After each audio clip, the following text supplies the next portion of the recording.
We now know that Donald Trump Jr. received a series of emails last June in which he was offered unspecified dirt on Hillary Clinton, dirt he was told would come from the Russian government. Trump Jr. admits taking a meeting with what was described in those emails as a Russian government attorney in order to get that dirt. He maintains, however, he was offered nothing of value. And last night on Fox News, Sean Hannity asked Trump Jr. if, before the meeting, he had been given any indication as to what the information about Hillary Clinton might be, and listen carefully to his answer. At any point were you told, either in a phone conversation or otherwise, what they might tell you, what Goldstone seemed to be implying you would receive? No, as I recall, it was all basically this email coordination. Let's try to set up a meeting and see what happens, and that it was going to be interesting information. And, you know, in the end, it wasn't about that at all. Okay, he says, no, as I recall, it was all basically this email coordination. Basically, no more context. Now, someone saying they had information to provide, and the meeting, which he said was a dud. But NBC News investigative reporter Ken Dilanian noticed something interesting. A careful reading of the email chain seems to suggest that Don Jr.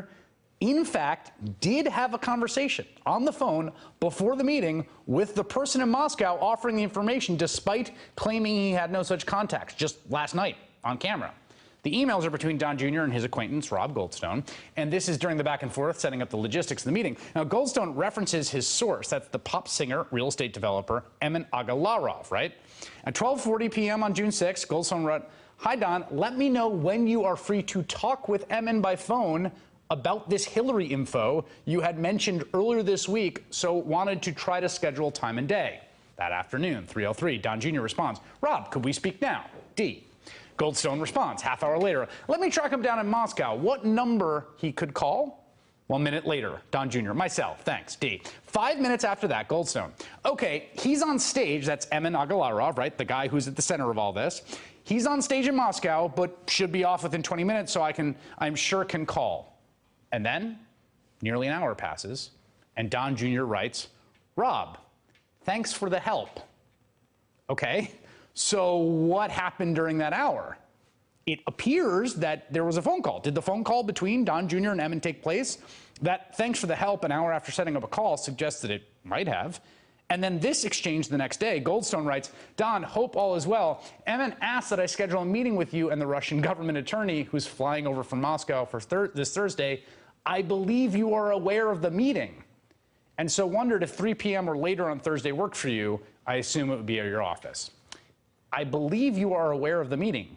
Again, that seems to be a reference to them having some form of communication already, perhaps a phone call, making Don Jr., quote, aware of the meeting. What are they going to give you? What are they going to talk about? Later that day, Don Jr. mentions for the first time the other participants he plans to bring, writing, "Great, it will likely be Paul Manafort, campaign boss, my brother-in-law, and me."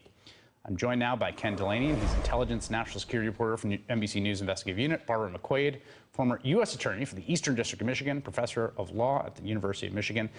Ken, you noticed this. It sure does look like a phone call happened. We don't know, but it sure looks like it.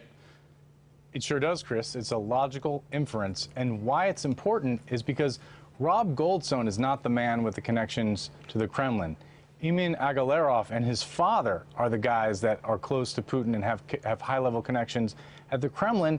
And this could explain a few things. One, the day after this arrangement, this phone call may have taken place, you know, Donald Trump, as you alluded to earlier in the show, gave a speech where he promised later to make some announcement about Hillary Clinton and her dealings. And of course, he never did that, but he was intimating that he had some dirt on Hillary Clinton.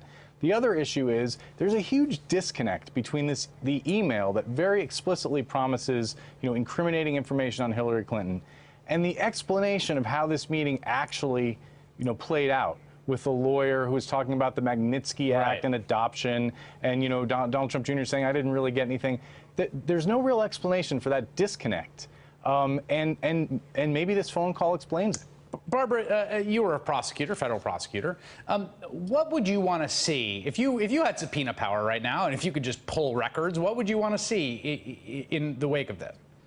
Yeah, so, all we really have is one little nugget about this whole scenario. So what you'd want to do is get as much information as you can around it to see what else happened around the circumstances. So, number one, getting the telephone records of Donald Trump Jr. might be one way to confirm whether there were additional phone calls. You can't get the content of those calls after the fact, but you could at least determine whether those calls occurred. That could be helpful. I'd want to talk to Rob Goldstone as well. Now, he, of course, is a British national, so you can't just use your subpoena to pull him in.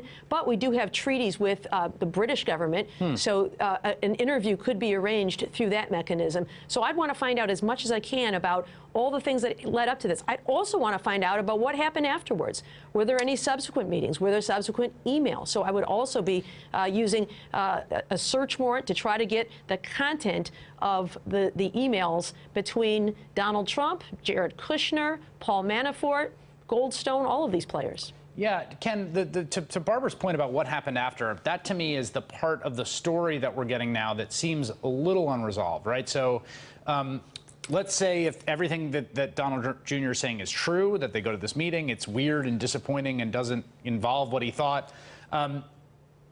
Do you just let it go? Do you email Goldstone and say, hey, what the heck was that? You wasted my time. You made me look bad in front of Paul Manafort.